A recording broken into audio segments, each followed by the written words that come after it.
খবরদার বিবির সাথে এমন আচরণ করবেন না। কাল হাসরের মাঠে বিবিকে জিজ্ঞেস করা হবে তোমার স্বামী কেমন ছিল।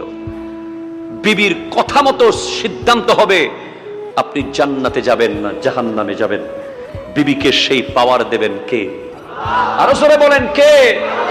বিবিকে মহব্বত করার দায়িত্ব দিয়েছে আল্লাহ আপনাকে, ঠিক কিনা বলেন?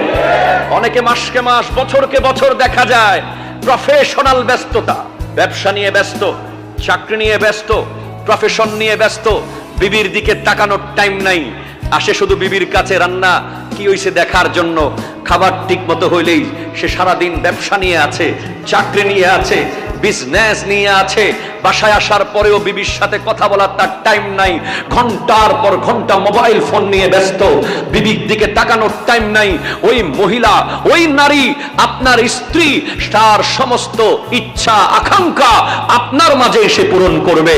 সুতরাং আপনার উচিত হবে বিবির জন্য প্রতিদিন কিছুক্ষণ টাইম ব্যবহার করা, বের করে নেওয়া, বিবির মনের দুঃখ শোনা। আমার নবী বিদায় হজের ভাষণে বলেছেন, নারীদের ব্যাপারে তোমরা সতর্ক থাকবে। তারা তোমার কাছে এমনি আসে নাই, কালিমা পড়ে এসেছে। তুমি কালিমা পড়েছো বলে সে তোমার বিবি হয়েছে।